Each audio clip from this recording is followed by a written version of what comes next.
آج ہر شخص چاہتا ہے، دیکھیں میرے پاس جو کیسز آتے ہیں نا، کبھی کبھار دل چاہتا ہے ان سب کو میں کتاب میں لکھوں.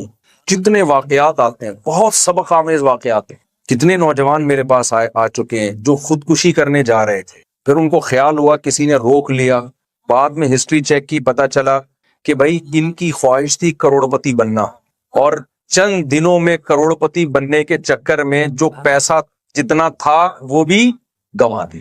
ہمیں ایسے تو یوٹیوب پہ لوگ نظر آئیں گے جو چند دنوں میں کروڑپتی بن گئے، وہ پھر آ کے آپ کو موٹیویٹ کر رہے ہوں گے، دیکھو میں نے اسٹرگل کی، دیکھو میں نے محنت کی، آج میں نے یہ کیا، آج میرے پاس اتنا پیسہ. اور بھائی یہ کبھی بھی تحقیق کا طریقہ نہیں ہوتا. وہ کووڈ کے دنوں میں نا ڈاکٹر لوگ کہتے تھے نا فاصلہ رکھیں فاصلہ رکھیں، تو ان دنوں میں یوٹیوب پہ کچھ لوگوں کی ویڈیوز آنا شروع ہوئی کہ ہم نے تو فاصلہ رکھا تھا پھر بھی ہمیں کورونا ہو گیا، ہم نے تو احتیاط کی تھی پھر بھی ہمیں کورونا ہو گیا. تو لوگ میرے پاس وہ ویڈیوز بھیجتے تھے کہ دیکھو انہوں نے اتنی احتیاط کی پھر بھی ہو گیا، اس کا مطلب احتیاط کی ضرورت نہیں ہے. میں نے کہا کبھی بھی کسی چیز پہ ایسے تحقیق نہیں ہوتی. تحقیق کا طریقہ یہ ہے کتنے لوگوں نے بے احتیاطی کی اور کتنے لوگوں نے احتیاط کی. تو بے احتیاطی والوں میں کورونا کا ریشو کتنا ہے اور احتیاط والوں میں یہ ریشو کتنا ہے، وہ سارا ڈیٹا جب تک کلیکٹ نہیں ہوگا اس وقت تک آپ اپنی تحقیق کو تحقیق نہیں کہہ سکتے. ایسے تو بہت ساری مثالیں ہیں، بہت سے لوگوں نے احتیاط کی، ٹرک کے نیچے آ گئے، ٹھیک ہے نا، مر گئے. بہت سے لوگوں نے احتیاط کی پھر بھی مر گئے وہ. لیکن بہت سے لوگوں نے احتیاط نہیں کی اور پھر بھی زندہ ہے وہ. ایک دفعہ میں نے بیان کیا، میں نے کہا بھائی یہ آپ خوراک پہ کنٹرول کرو. یہ گٹکے پان، کراچی کے لڑکے تھے نا، ان میں نے بیان کیا یہ گٹکے پان سگریٹ کینسر کا ذریعہ ہے، کتنے لوگ مر رہے ہیں اس سے.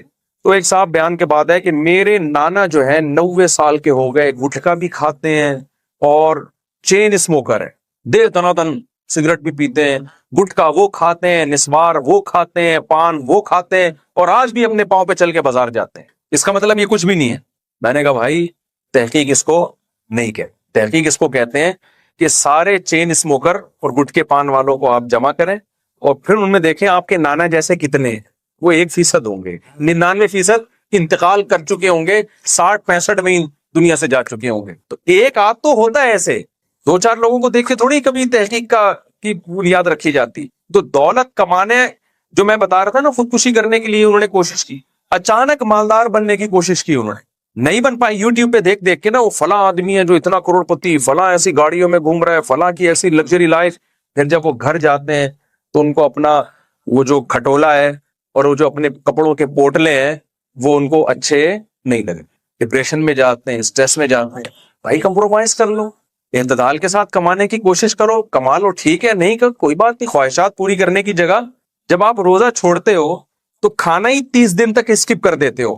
تو جو آدمی کھانا ہی قربان کرنے کا جذبہ پیدا ہو تو اس کو دال پھر اچھی لگے گی نہیں لگے گی کہ یار تم، جب میرے اندر یہ کنٹرول ہے کہ میں کھائے بغیر زندہ رہ سکتا ہوں، تو اگر دال مل رہی ہے تو پھر زیادہ بڑی نعمت ہے.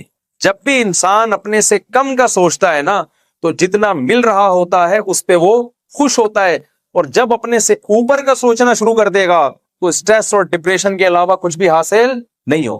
تو اسی مہینے 2 کیس خودکشی کے آ چکے ہیں میرے پاس. ایک تو بیچارہ، دونوں الحمدللہ نہیں کی، ظاہرہ کی ہوتی تو میرے پاس کہاں آئے ہوتے، تو اخبار میں آئے ہوئے ہوتے وہ لوگ، وہ پتہ نہیں کتنے کر چکے ہوں گے اب تک. تو آج نوجوانوں میں کیا ہے، ہم نے پیسہ کمانا ہے، پیسہ کمانا ہے، نہیں کما پاتے. بھائی یہ تو اللہ کی طرف سے ہوتا ہے، کوئی کما لیتا ہے کوئی نہیں. تو آپ کیوں قناعت سے کام نہیں لیتے، اپنی خواہشات کو محدود کیوں نہیں کر لیتے؟ آپ کیوں نہیں کہہ لیتے کہ اگر میرے پاس پیسے نہیں ہیں تو کوئی بات نہیں، میں رکشے میں چلا جاؤں. دیکھیں جو رمضان میں آپ کو روزہ میں کھانا پینا چھڑوایا جا رہا ہے نا، تو اللہ نے اس کی حکمت یہ نہیں بتائی ہے تاکہ تمہارے اندر کم کھانے کی عادت پیدا ہو جائے، یہ حکمت نہیں بتائی. اللہ نے حکمت بتائی لعلکم تتقون، ہر قسم کی خواہش کو کنٹرول کرنے کی عادت پیدا ہو جائے. اگر تمہارے میں خواہش ہے کہ تمہیں لینڈ کروزر میں گھومنے کا شوق ہے اور پیسے نہیں ہے تو تمہیں اپنی اس خواہش پہ کنٹرول کرنے کی عادت پڑ جائے. اگر تمہاری یہ خواہش ہے کہ میں 1 کروڑ روپے مہینے میں کمایا کروں اور نہیں کما پا رہے تو تمہیں اپنے اس خواہش پہ کنٹرول کرنے کا تمہارے اندر طاقت پیدا ہو جائے. جتنا ہے اس پہ راضی ہو جاؤ. کھانا چھڑوایا جا رہا ہے، مقصد صرف کھانا چھڑوانا نہیں ہے، مقصد ہے آپ کو آپ کی مرضی کے خلاف چلنے کی عادت پڑ جائے. میں سمجھا پا رہا ہوں اپنی بات کی نہیں سمجھا پا رہا؟ تو اب کرنا کیا ہے رمضان میں؟ آخری بات، یہ رمضان اس جذبے سے گزارنا ہے کہ میں نے اپنی خواہشات کو کنٹرول کرنا. اچھا یہ بھی ایک اسلام کا حسن ہے دنیا میں بہت سے مذہب ایسے ہیں جو آپ سے آپ کی ہر حلال خواہش چھڑوا دیتے ہیں۔ ہندوؤں میں آپ نے دیکھا ہوگا کرولنگ کرتے ہوئے جا رہے ہیں، لمبی لمبی کپڑے نہیں پہن رہے اور گوشت نہیں کھا رہے۔ ایک صحابی نبی کے پاس آئے، یا رسول اللہ، حضرت عائشہ سے فرمایا کہ میں تو کبھی بھی زندگی میں گوشت نہیں کھاؤں گا، اس لیے کہ یہ تو لذیذ چیز ہے، تو اپنی خواہشات کے خلاف چلوں گا میں۔ تو آپ صلی اللہ علیہ وسلم نے اس عمل کو پسند نہیں کیا، اس لیے کہ اسلام یہ دین فطرت ہے۔ اللہ تعالیٰ کہتے ہیں یہ چیزیں میں نے تمہارے لیے پیدا کی، تو میرا مقصد تمہیں یہ چیزیں چھڑوانا نہیں ہے، مقصد یہ ہے کہ ان چیزوں میں پڑھ کے اللہ کو نہ بھول جاؤ اور ان چیزوں میں پڑھ کے خواہشات کے غلام نہ بن جاؤ۔ غلام بنے ہوئے آج ہم خواہشات کے، کتنے کیسز آتے ہیں نا، شوہر مالدار تھا، ذرا سا غریب ہو گیا، بیگم بھاگ گئی، خلا لے لیے، برداشت ہی نہیں ہو رہا۔ بیگم میں تھوڑا سا کوئی عیب پیدا ہو گیا تو بھائی شوہر کو چاہیے گزارا چلا یار، کوئی بات نہیں، دنیا مسافر خانہ ہے، یہ خواہشات پوری کرنے کی جگہ تھوڑی ہے نہ۔ وہ ڈپریشن میں چلا گیا۔ ابھی ریسنٹلی ایک ہفتہ پہلے ایک صاحب آئے، مجھے کہنے لگے، میں لڑکا تھا نوجوان، میں بہت ٹینشن میں، میں نے کہا کیا ہو گیا؟ کہہ رہے میری شادی 1 سال ہو گئی ہے لیکن مجھے بیوی پسند نہیں ہے، 1 سال ہو گیا، بچہ بھی ہو گیا، مگر مجھے اپنی وائف پسند نہیں۔ تو میں نے کہا کیا 1 سال چھوڑو یار، سب کو تھوڑی پسند ہوتی ہے، کسی کو خوبصورت مل جاتی ہے، کسی کو درمیانی مل جاتی ہے، اور سال ہو گیا، بچہ ہو گیا، اب تم کہہ رہے ہو۔ خیر میں نے تو پھر اس کو وہی فسادیوں والا مشورہ دیا کہ ایک اور کر لو، لیکن یہ کہ ابھی میں خواتین بھی بیان سن رہی ہیں، یہاں وہ والے مشورے نہیں دوں گا میں۔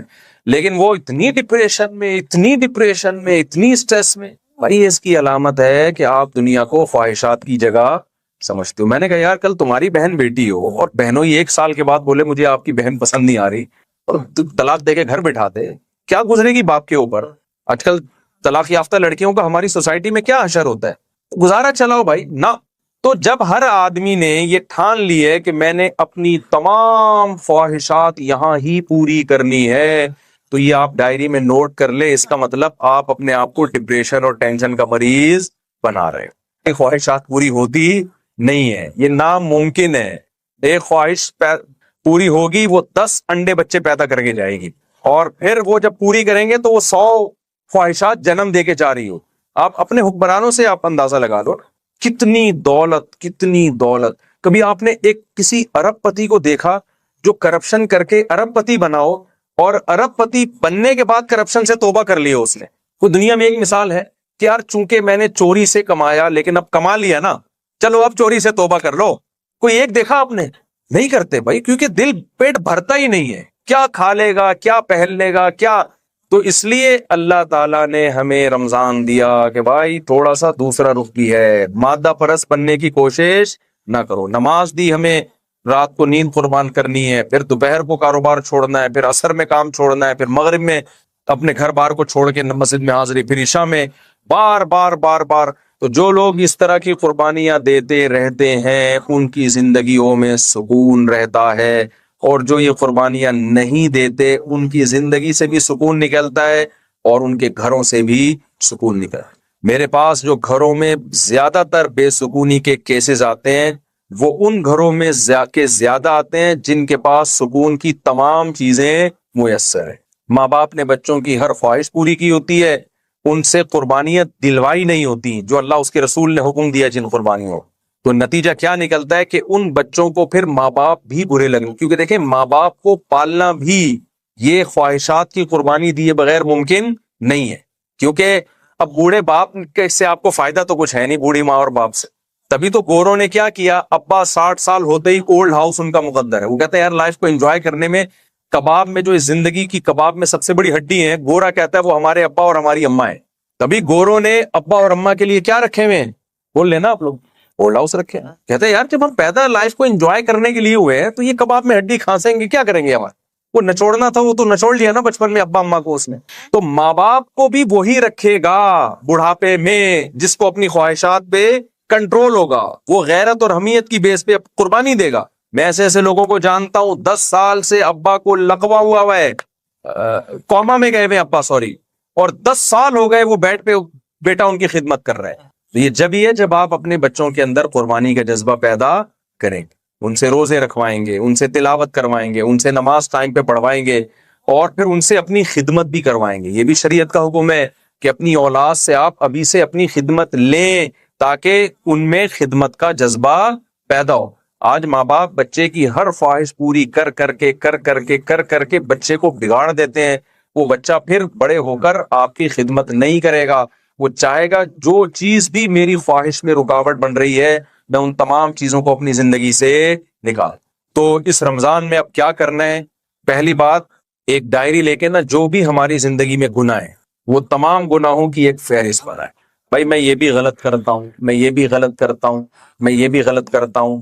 مثال کے طور پر کسی کو نشے کی عادت پڑ گئی ہے، بھائی میں یہ غلط کرتا ہوں، یہ نشہ ہے، تو میں نے اس رمضان میں اس نشے کو چھوڑنا ہے۔ میں شراب پیتا ہوں، یہ غلط ہے، میں نے رمضان میں اس نشے کو چھوڑنا ہے۔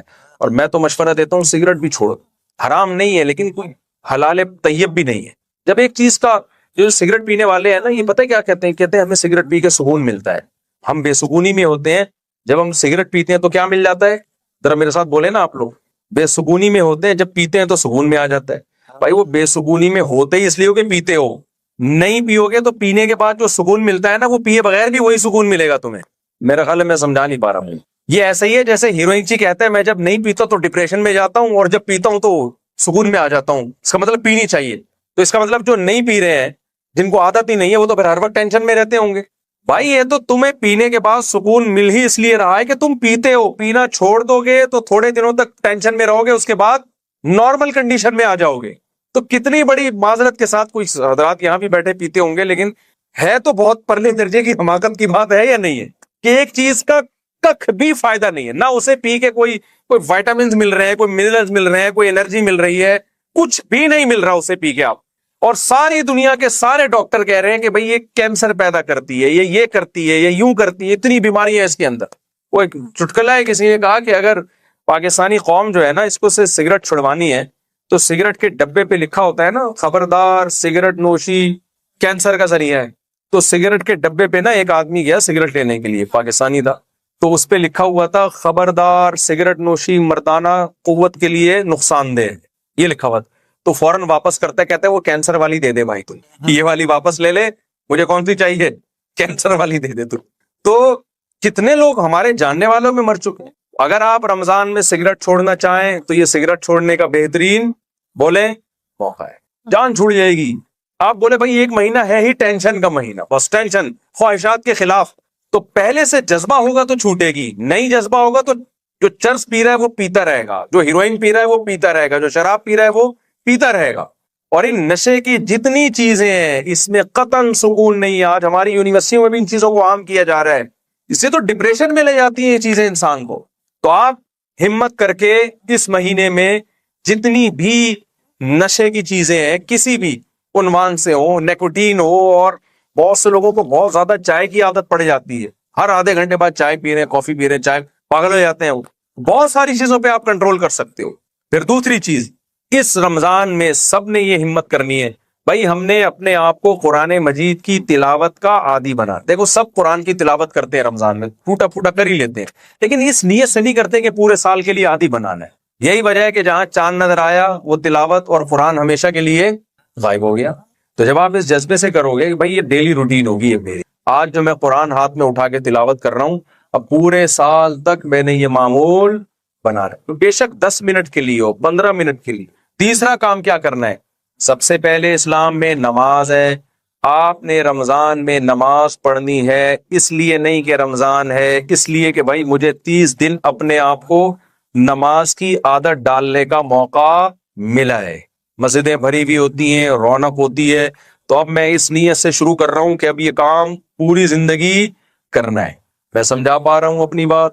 میڈیا ہے اس پہ بےہودگی، بے حیائی، جو طوفان بدتمیزی میڈیا پہ ہے، آپ جو ایک بے حیائی کا طوفان ہے، آپ رمضان میں نیت کرو کہ میں نے اپنے آپ کو اس بے حیائی کے دلدل سے نکالنا ہے۔ دیکھو اسلام میں ایک حلال ہے، ایک حرام۔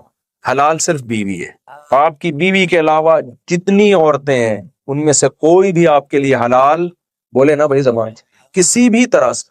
حدیث میں آتا ہے انسان کی آنکھیں بھی زنا کرتی ہیں، انسان کے کان بھی زنا کرتے ہیں، انسان کی زبان بھی زنا کرتی ہے۔ عورت سے آپ کا رشتہ کسی بھی طرح سے اس کے باڈی سے لذت حاصل کرنا، یہ اسلام میں انلیگل۔ اللہ نے الا علی ازواجہم، آپ کے لیے باؤنڈری بنا دی ہے، تبھی تو گوروں کا سارا خاندانی نظام کیا ہو گیا؟ تباہ و برباد۔ جانوروں میں اور انسانوں میں فرق ہی یہی ہے کہ جانوروں میں فزیکل ریلیشن ہوتا ہے، نکاح نہیں ہوتا، انسانوں میں نکاح ہوتا ہے۔ میں سمجھا پا رہا ہوں اپنی بات؟ تو یہ نیت کرنی ہے آپ۔ اور چوتھا کام یہ ہے کہ دیکھیں، یہ بس آخری بات بتا کے میں اپنے بیان کو ختم کر رہا ہوں۔ چوتھا کام یہ ہے کہ جتنی بھی برائیاں ہیں نا دنیا میں، اور جتنی بھی ناکامیاں ہیں، ان میں سب سے جو برائی ہے نا، جو تمام برائیوں کی جڑ ہے، وہ ہے کم ہمتی، سستی، کاہلی اور کم ہمتی۔ کتنے لوگ بہت کچھ کرنا چاہتے ہیں، ان سے ہو نہیں پاتا۔ وہی وجہ ہے، کم ہمتی کی وجہ بھی ہے خواہشات کے آگے اپنے آپ کو بچھا دیا ہوتا ہے۔ کتنے لوگ ہیں وہ چاہتے ہیں ہم صبح جلدی اٹھا کریں، اٹھا ہی نہیں جاتا۔ کتنے لوگ ہیں جو چاہتے ہیں ہم خوراک پہ کنٹرول کریں، ہوتا ہی نہیں ہے۔ کتنے لوگ ہیں جو چاہتے ہیں کہ ہم اپنا وزن کم کریں، نہیں ہوتا ان سے۔ کتنے لوگ ہیں جو چاہتے ہیں کہ ہمارے اندر ایک غصہ ہے، چڑچڑا پن ہے، ہم اس پہ کنٹرول کریں، نہیں ہو پاتا ان سے۔ تو آپ رمضان میں کم ہمتی کے بجائے آپ نے اپنے اندر کیا پیدا کرنی ہے؟ ہمت۔ اتنی بڑی قربانی اللہ، آپ خود سوچیں نا کہ کیا عام دنوں میں آپ کے لیے